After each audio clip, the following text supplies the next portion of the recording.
On the good side naman guys, bibigyan kayo ng chance. Actually, araw-araw, binibigyan kayo ng chance ni universe para iangat ang buhay nyo, no? Kaya lang, ang mali kasi sa ibang tao, everyday na gumigising sila, nakafocus agad yung attention nila sa mga problema. Again guys, hindi magbabago yung buhay nyo kung ang mindset nyo ay ganun. So everyday na gumigising kayo, magpasalamat sa mga blessings, no? And sabihin nyo lang na gagaan din ang buhay ko, magiging mayaman din ako, papasok din ng magaan yung daloy ng pera sa buhay ko, yung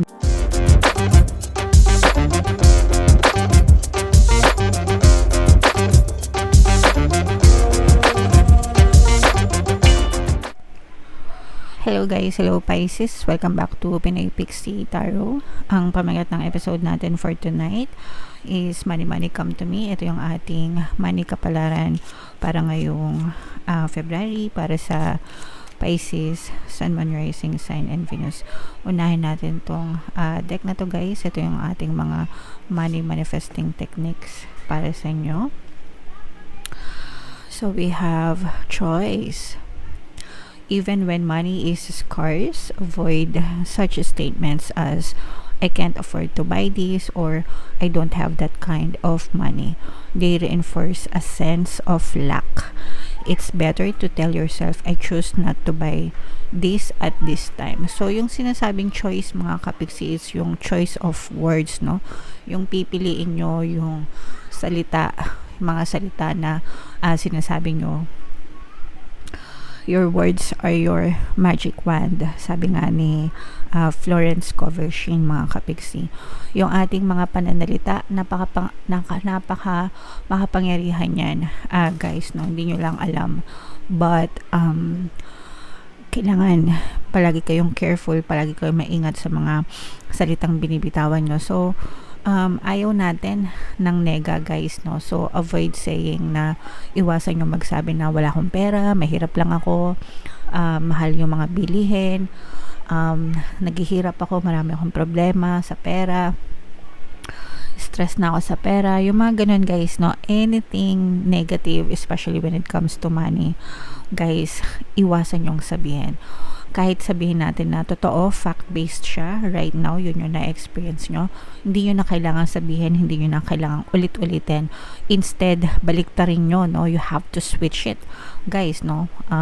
Para mabago nyo yung pamumuhay nyo, yung kaperahan nyo. So, let's say, for example, okay lang, kulang yung sahod ko right now, pero sa susunod, for sure, madami na yan. For sure, marami nang papasok na pera sa akin next time. Okay? Yung mga ganun, para believable talaga, no? Ibig sabihin, mawawala yung resistance sa isip nyo. And kapanipaniwala na it can happen and you can make it happen, mga kapiksi. And always say it, di ba? Palagi nyong sabihin yung mga ganong positive statements. Kaya kung nga kayo pinag-affirm guys, di ba? Money, money come to me. Palagi ako may pera, palagi ako nagkakapera. I'm the queen of abundance, I'm the king of abundance. Yung tatlong affirmations na yan guys, talagang palagi ko yan sinishare sa inyo kasi super effective yan. Palagi nyo lang silang sabihin araw-araw hanggang sa unti-unti mapapansin nyo na gumagaan yung pasok ng pera sa inyo, mga kapiksi. Okay?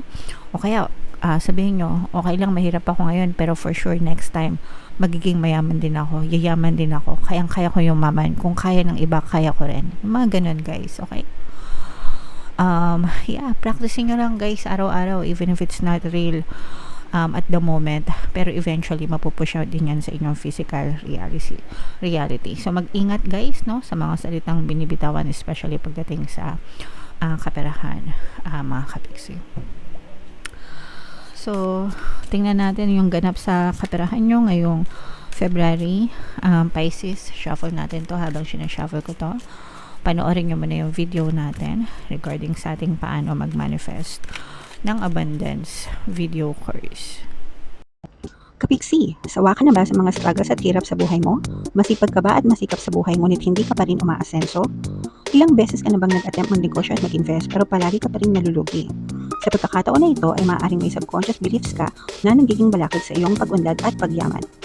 Introducing, paano mag-manifest ng abundance video course. Dito ay matututunan mong ma-overcome ang mga balakid mo para tuluyan ka ng umunlad, umasenso, sumagana, maging matagumpay, successful at maswerte sa iyong kabuhayan, pera, trabaho, negosyo, salapi at kaperahan ng bonggang-bongga. Dali, mag-send na ng email sa pinoypixietaro@gmail.com at simulan na ang iyong pagyaman ngayon. Alright, so sa lahat ng gusto mag-avail ng course guys, yung promo natin ngayong January, magbibigay tayo ng 10% discount until January 23 guys, January 31, kaya mag-avail na kayo. And meron din tayong bagong course mga kapiksi, paano mawala ang third party at magkaroon ng harmonious na relationship, 10% discount din yan. And coming soon guys, no, paano pabalikin si ex, revise, break up, coming soon yan this February guys, abangan nyo. So, alright, so Pisces kayo ay represent ng King of Cups. Ito yung ating money energy mga kapiksi. So ito may positive dito guys and may negative. So unahin natin yung mga negative na nakikita natin para sa inyo guys. So sa negative guys, yung iba sa inyo medyo natatrap sa kahirapan mga kapiksi, no? Or namumroblema kayo sa, yung iba sa inyo may mga problema sa kaperahan mga kapiksi and parang natatrap kayo, parang feeling nyo hindi kayo makaalis sa kahirapan, hindi umaasenso yung buhay nyo, feeling ng iba na stuck, na kulong, ganyan. Walang nakikita na progress sa kabuhayan mga kapiksi. And ang nagiging cause nito guys is yung mga limiting beliefs no sa isip nyo. Kaya nga sabi ko kanina, 'di ba, yung choice of words nyo. Baka mahirap na nga kayo, tas palagi nyo pang sinasabi ang hirap ng buhay, ang hirap kumita, ang malas-malas ko naman, ang mahal-mahal ng bilihin. So, syempre, the more na sinasabi nyo yon, the more na umiikot yung buhay nyo sa ganong klaseng sitwasyon. And meron din yung iba sa inyo, you may have a lot of fears and doubts. Yung iba sa inyo parang takot sumubok, no, ng mga bagong bagay para umasenso yung buhay. So, isa din yun sa mga nagiging balakid sa kaperahan nyo mga kapiksi. So, you have a lot to work on, guys, especially sa mindset nyo. Kasi kahit anong sipag nyo, guys, kahit anong sipag, kahit anong dasal, kung ang mindset ay hindi nakasabay, hindi din sasabay yung pagbabago sa buhay nyo. Napakalaki ng role ng mindset, mga kapiksi, no?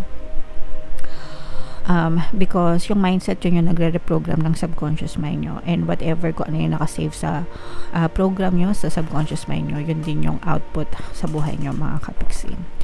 So, magsimula na kayong imbis na mag-worry guys, kasi yung iba sa inyo meron kayong tendency na mag-overthink, no?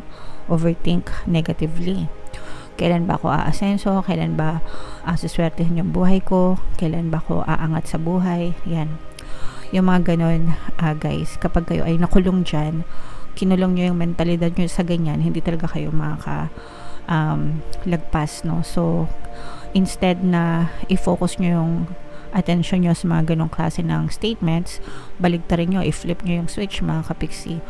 Look for things na pwede nyo ipagpasalamat and start saying thank you. Thank you po kasi nakakain pa kami ng 3 beses sa isang araw. Thank you po kasi may pambayad pa kami ng bills. Thank you po kasi may sahod pa rin ako. Thank you po kasi kumikita pa rin kami ng pera. Okay? So, kahit maliit guys, be grateful. And the more na grateful kayo, the more na mawawala yung mga blocks nyo and unti-unting papasok yung mga blessings. And then you have to start affirming, no? Yung mga sinishare ko nga sa inyo guys, money come to me, palagi ako may pera, palagi ako nagkakapera, I'm the queen of abundance, I'm the king of abundance, diba? So kahit yung 3 affirmations lang na yun, o kaya kung ayaw nyo mag-affirm, makinig na lang kayo ng mga subliminals dito sa ating channel, mga pampaswerte sa pera, sa trabaho, sa negosyo, kahit ano mga kapiksi, super effective niyan. Puro positive affirmations na yan guys, may kinig na lang kayo. Okay? So yun nakikita natin sa negative guys, na medyo nagkakaroon ng problema yung sa pera yung iba sa inyo. On the good side naman guys, bibigyan kayo ng chance. Actually, araw-araw binibigyan kayo ng chance ni universe para iangat ang buhay nyo, no? Kaya lang, ang mali kasi sa ibang tao, everyday na gumigising sila, nakafocus agad yung attention nila sa mga problema. Again guys, hindi magbabago yung buhay nyo kung ang mindset nyo ay ganon. So everyday na gumigising kayo, magpasalamat sa mga blessings, no? And sabihin nyo lang na gagaan din ng buhay ko, magiging mayaman din ako, papasok din ng magaan yung daloy ng pera sa buhay ko, yung daloy ng blessings, okay? And mapapansin nyo, gradual yung changes mga kapiksi, hindi yan instant, no? Gradual yan, ibig sabihin ng gradual, unti-unti. Excuse me guys. Yan, nasa mid na ako. So, unti-unti, makikita nyo, no, binibigyan kayo ng chance ni universe para unti-unting umangat yung buhay nyo. Kaya wag yung sayangin yung bawat araw na gumigising kayo, magpasalamat. Guys, yung iba sa inyo na nagtatrabaho, may chance na umangat kayo sa trabaho. So, pwedeng ma-promote kayo mga kapiksi. O kaya naman, pwedeng magkaroon ng salary increase. Yung iba parang nararamdaman ko din na maaari magkaroon ng change sa department, no? Or mapalitan yung boss nyo mga kapiksi. And for the better yung magiging resulta nito para sa inyo guys. So, i-mind nyo na yan sa comment section. And kung kayo naman ay may mga negosyo mga kapiksi, no, maaaring umangat naman yung inyong negosyo, mag-increase yung sales nyo, umangat yung benta nyo, guys, or pwede rin na mag-expand yung inyong negosyo mga kapiksi.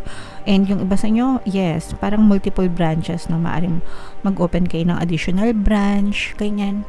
O kaya naman kung kayo ay nagtitinda, parang dadami yung kliyente nyo mga kapiksi, no? So, yeah, comment down below, i-mind nyo na yan,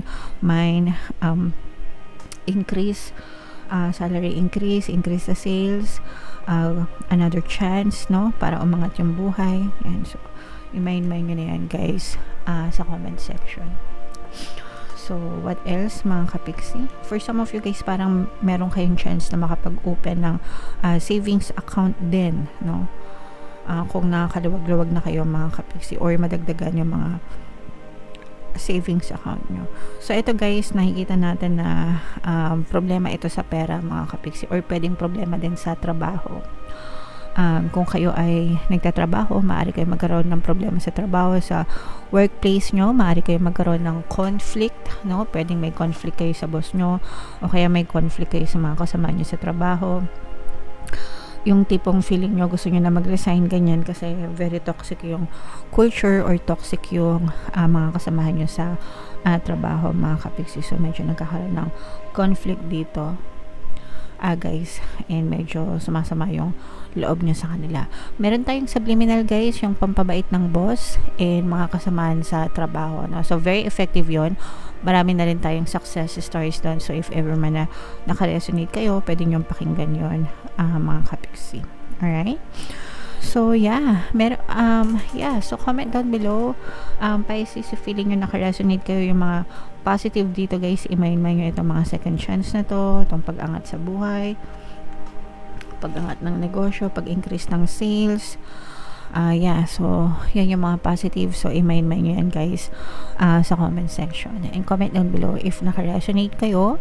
For more tarot readings guys, para sa Pisces, ito yung playlist nyo. Ito naman yung ating success stories ng paano mag-manifest ng abundance video course. Click here to subscribe guys. Ito yung ating mga pampaswerte subliminals. Thank you for liking, sharing, and subscribing. And see you again next time. I love you all. Have a nice day. Bye-bye.